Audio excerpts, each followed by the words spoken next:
Welcome back, ladies and gentlemen. Post-corona period. There is, just like Bitcoin, a new frontier that is developing on a global scale and has been around for many years now. It's just because of the news blackout, just like with Bitcoin. It's only now that people are understanding what Bitcoin is. Titan money. And on the back of that, your newspapers are not reporting the NFTs, non-fungible tokens. This is what your currency, your money, your tokenization, your sweat equity, the monies, the trust, the faith that you have will run on NFTs, non-fungible tokens. That, ladies and gentlemen, is going to be the third industrial revolution. The first revolution you already know. The second, you know it as steam power and combustion engines. Well, this third revolution, ladies and gentlemen, will put every man and woman in contact with each other. In doing so, the sanctity of the trust position is virtually non-existent to be able to violate. In other words, the position of trust that enables one man to do a business with another woman, or a woman with a man, or a man with any item on this planet, whether it's an exchange of ideas or patents, does no longer require a centralized, so-called trusted party. The Web 1, as they speak of, is of course the dial-up and the very simple one-page websites or scroll pages as they were when they became a little bit more sophisticated. And of course, some basic video footage and audio was uploaded on the platform. Web 2, ladies and gentlemen, is what you've been witnessing now, which is the centralization of Google, YouTube, Facebook, and one or two others that have a 99% monopoly on what you and I do. At the moment, as it stands on Web 2, the only thing that you can own is a domain name. You are not even in control of your own website. Yes, you can control the domain name, but essentially you own nothing. You own no properties on the internet. The medium of exchange, that so-called trusted third party, we, the people, have lost total faith with them because they have broken trust, and you cannot keep trust with an organization that breaks faith. The Web 3, as it is commonly called now, is just like Bitcoin. The sanctity of the security is backed by the blockchain mechanism. A blockchain mechanism that we understand in common terms as being a true bill. What does that mean? Every transaction is logged. That means when you hire somebody, that man or woman will give you a bill. And that bill will contain the price and the cost and where he got them supplies from and etc. And it will be counter-autographed or signatory of where all the items come. So when it comes to the end user, which is you, the one that commissions this, you have a list of where everything came from and where everything is going and the price from beginning to an end. When you have a middleman, the numbers go missing. When you have a middleman, the supplies go missing, what the true value of these things were. In other words, you no longer have a chain of custody, breaking the sanctity of trust and faith. You understand the dilemma of what I am speaking about when a third man or a third party comes in, like Google or YouTube. Those days are vanishing by the hour. And they are adapting, ladies and gentlemen, they are adapting to the way that the Titans would do business, which is with the use of Bitcoin and blockchain and, of course, NFTs. Web 3, ladies and gentlemen, is your third industrial revolution. One that will potentially make every man and woman here listening to me, as well as those people that are broadcasting this type of information, the ones that educate themselves on this, will become potentially wealthy. I have to say potential because just like any industrial revolution, you have to know what will steam do to industry, steam power. What will the combustion engine do for transport and for industry? If you bypass that knowledge, following it to its logical conclusion, if you bypass it and take it for granted that NFTs are a childlike token, only restricted to artists and musicians, you will be wrong. I will give you an example of the potency of what I'm saying. Let's imagine that I want to buy a house.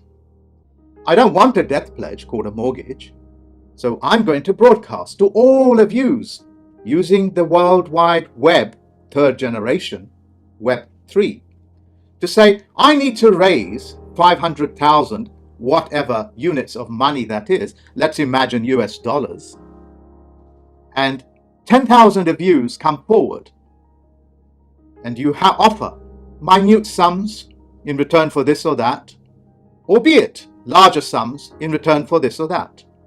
And I have essentially raised the money through this World Wide Web 3, bypassing the banks.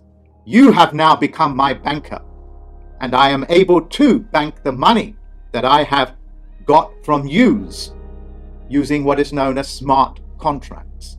In other words, we control the contracts for every transaction that goes through. The standardized mechanism is if I had 10,000 people coming forward to raise that money of $500,000 US, with a click of a button, every single one of yous raising that funds for me have a contract with me. And the middleman is nothing more than a small computer program. No middleman, no bank.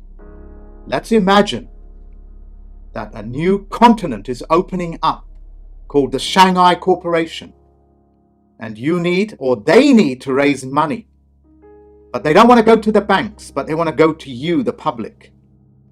How potent will it be for you to invest, say, in a company that essentially will provide incredible changes to these new continents? Look up the Shanghai Corporation.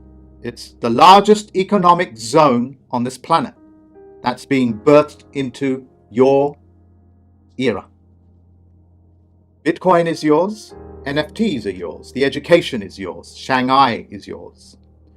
Have you ever wondered why programs like comedy programs from the BBC in this country would portray Kurdistans as comical and incestuous, uncouth, unsophisticated to do business with? Do you know why such programs are made and commissioned? Is so the people that are wanting to go in there first, the big corporations, make it look absurd in your eyes, so you don't ever take in the Shanghai Corporation seriously, because one of the members is Kurdistan, Afghanistan, Pakistan, India, China, Russia, all coming together. And their medium is going to be NFTs, non-fungible tokens. As I said, the only thing that you can own at this moment on Web.2 is a domain name. That's all. Imagine that now reverses. You actually own a part of that entire web.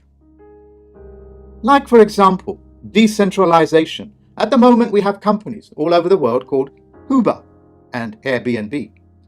Can you imagine that every single driver is the owner of Uber, and Uber is just a computer programming allowing the facilitating of those drivers to bring in contact with the customers? At the moment, Uber is a centralized organization. That's the power of it. that every single driver owns Uber, and every customer is integrating itself with the drivers through that medium of exchange, blockchain. Just like Airbnb. Airbnb is the largest hotelier on the planet, but they own not a single building.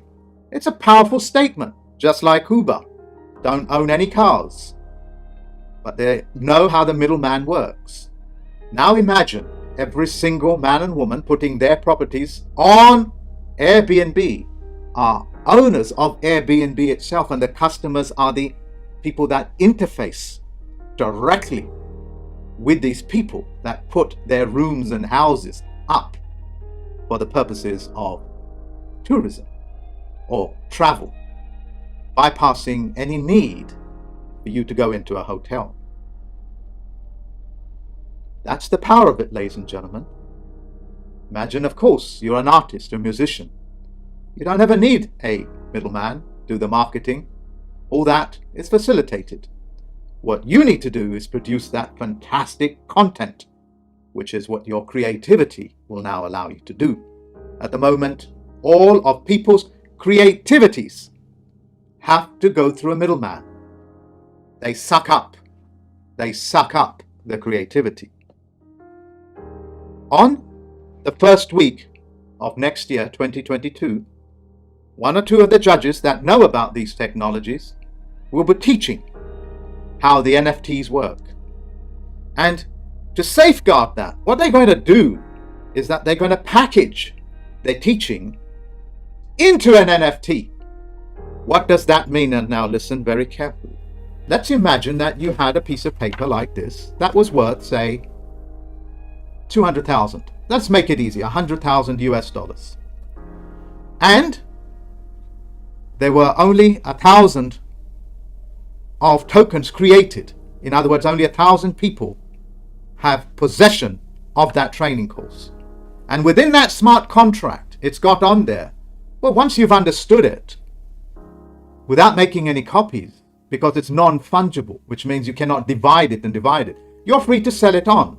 But you have to sell it on slightly more than you bought it for. And when you do, you get a percentage, and so does the originator.